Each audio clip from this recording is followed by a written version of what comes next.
E aqui que eu trago, olha só, as publicações científicas sobre o Oropost desde a década de 60. Tem ano que não dá duas publicações, entendeu? Então só agora, recentemente, que o vírus Oropost começou a ser bem estudado, mas assim, bem pouco mesmo.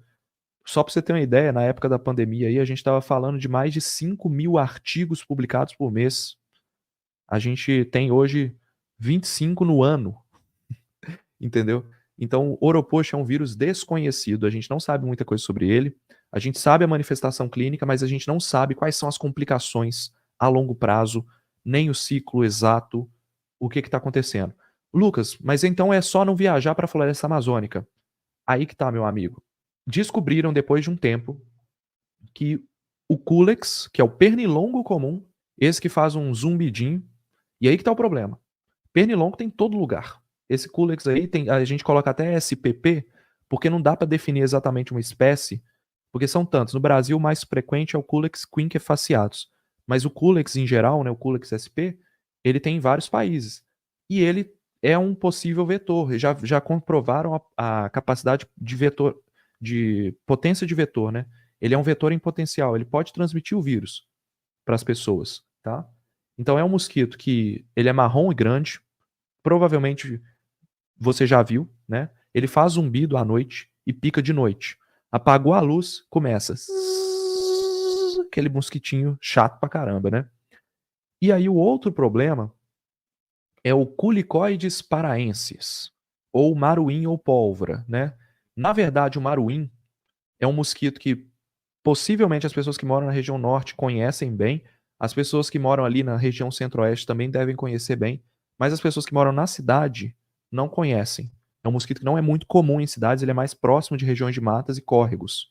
Então, as regiões periurbanas que se fala, né? Ah, regiões vulneráveis também.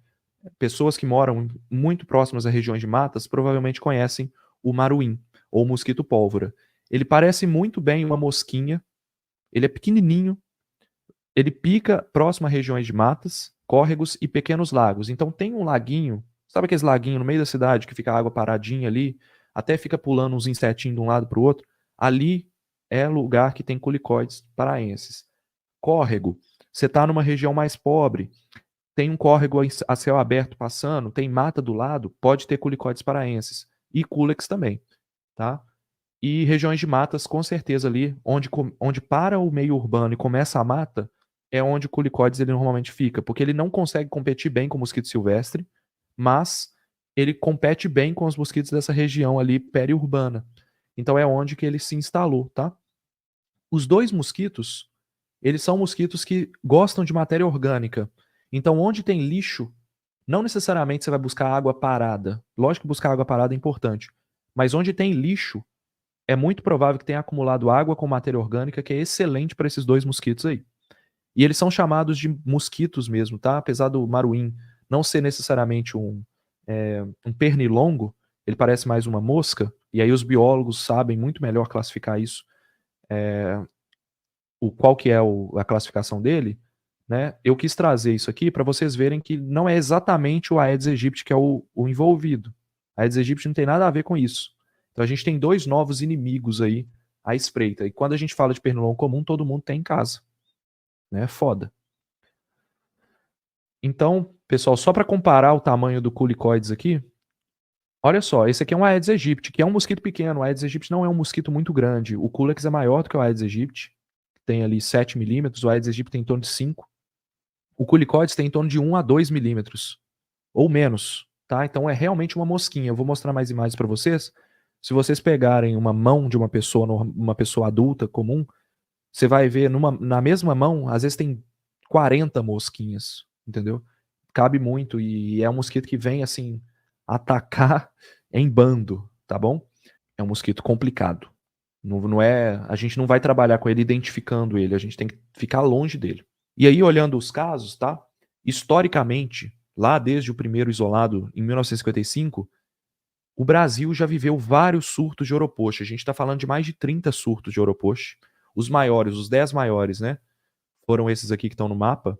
E aí teve, pessoal, um que pegou a região do Pará e a região do Amazonas, aqui na Ilha de Marajó também, com mais de 100 mil casos em um ano. Pô, Lucas, mas eu nunca ouvi falar desse vírus, que história é essa? Isso foi na década de 80, na década de 70 e 80, 79, 80 e 81. E é estimado que houve 100 mil casos, porque na época o diagnóstico não era muito bem feito, ele ainda não é bem feito. Então teve poucos casos, mas era estimado, né, que desses 100 mil casos, 4 mil casos tiveram complicações graves do Oropox, apesar de ninguém ter morrido, tá bom? Então, não é um vírus que é novo, tá? A gente tem aqui um outro surto, 94 mil casos, 97 mil casos estimados, apesar dos números oficiais serem muito baixos. Então, esse artigo aqui, que inclusive está na descrição, se vocês quiserem acompanhar, ele mostra o quanto que foi estimado. Este ano, a gente está falando de 7.200 casos confirmados. Mas a gente tem muito mais casos estimados. Se está pegando 7 mil, deve ter aí na casa de uns 30, 50 mil casos já. Tá bom? Ailton perguntou: Olá, Lucas, o mosquito precisa estar contaminado? São sensíveis ao frio? Sim, o mosquito precisa estar contaminado, infectado com o vírus para poder transmitir. Não conheço bem o ciclo do vírus, como eu falei para vocês, são poucos estudos. Quanto tempo o vírus demora para poder se tornar transmissível no mosquito? A gente não tem essas informações detalhadas. O mosquito Culex e o mosquito Maruim são sensíveis ao frio, então ficou muito frio. E a gente está falando de frio mesmo, tá, gente? Não é 20 graus, não. Ficou abaixo de 10, ficou abaixo de 15, eles não sobrevivem, eles param de voar. Não tem tratamento ou perspectiva de vacina.